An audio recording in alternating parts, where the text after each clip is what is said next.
الرحمن الرحيم الحمد لله رب العالمين والصلاة والسلام على سيد المرسلين وعلى آله وصحابه أجمعين. سبحانك لا علم لنا إلا ما علمتنا إنك أنت العليم الحكيم.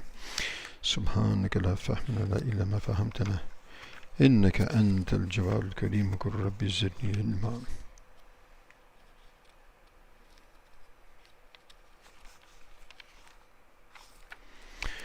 أعوذ بالله من الشيطان الرجيم. ألم تر إلى الذين خرجوا من ديارهم وهم ألوف حذر الموت فقال لهم الله موتوا ثم أحياهم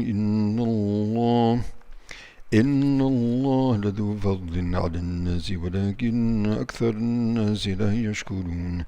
قاتلوا في سبيل الله واعلموا أن الله سميع عليم. Sadaqallahu Mawlana al-Azim. So now inshallah completing the discussion on these ayats, and we mentioned the story of the people of Bani Israel who fled from their houses from the plague, fleeing from death, and they were only to meet their death according to Allah subhanahu wa ta'ala's predestined plan. They were brought back to life, and in this we come to realize, and we should also have realized previously, and this is a very important tenet of Islam, that everything is destined by the taqdeer of Allah subhanahu wa ta'ala. Life and death are in the hand of Allah. He has decided the time and place of our birth and the place of our death. We can't put it ahead, we can't send it forward. And we also talked about the example that that event with Sayyidina Umar radiallahu ta'ala anhu in the plague of Amwas, and the fact that he decided not to enter into that area. And we mentioned the hadith of Rasul alayhi salatu wasalam that mentions when the plague breaks out, you should not enter into it if you're out of the area, and if you're in the area, you shouldn't leave from that area. Now we want to finish or complete that discussion with a few points. So what is the wisdom of forbidding people to enter into the area or leaving the area?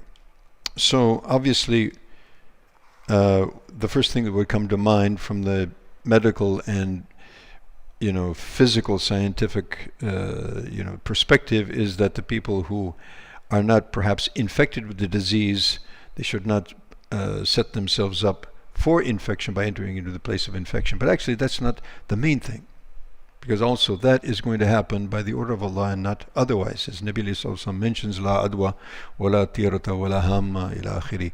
So Nabi ﷺ negates that there is adwa. Adwa means the catching of diseases through contagious means. In other words, from going from one to the other.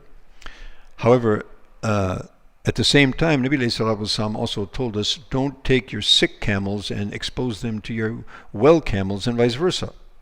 So what do we understand from that? So there's a long discussion there. The summary is that Nabi ﷺ is saying that the disease does not move from one to the other by its and of its own. It's the decree of Allah subhanahu wa ta'ala. Right? It doesn't negate the fact that also that there is a physical phenomena, which now we understand being the germs and infections, viruses, etc., that can move from one to the other. But their movement, like everything else in the universe, is part of the creation, and the creation is the creation of Allah subhanahu wa ta'ala, and it's all under His control.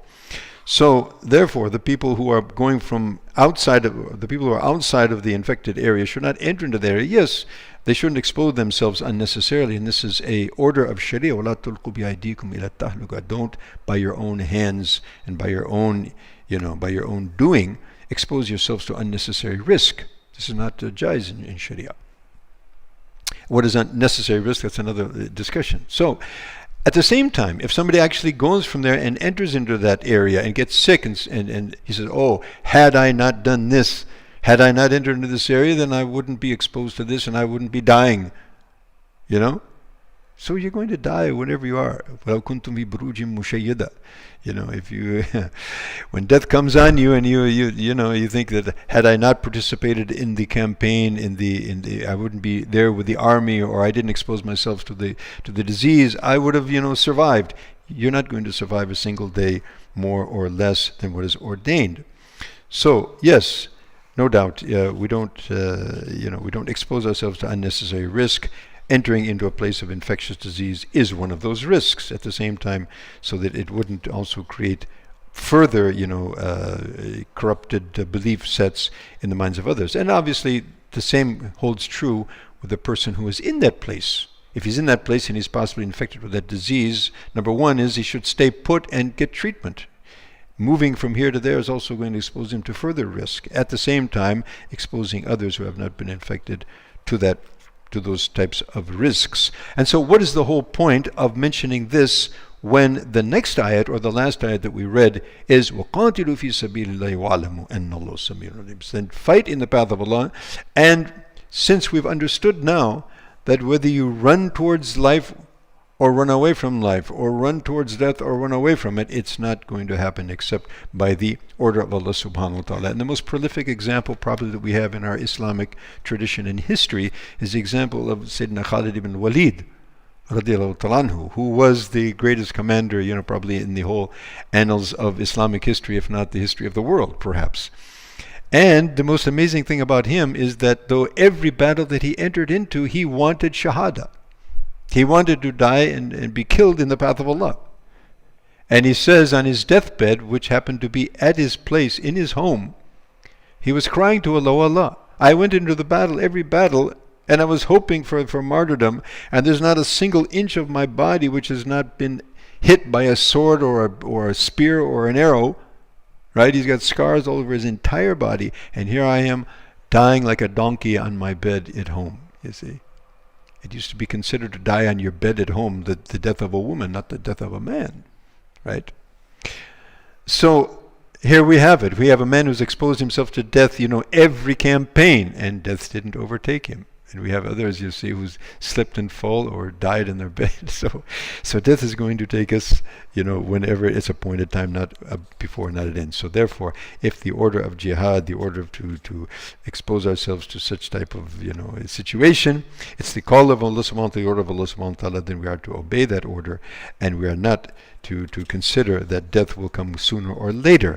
And know wa'alamu anna Allah sami'un alim. And Allah subhanahu wa ta'ala hears everything that we're saying, and He sees everything that we're doing, and will be rewarded, appropriately. May Allah subhanahu wa ta'ala give us tawfiq to make us among those who hear and obey. Ameen. Tuma ameen. Wa akhira da'wana.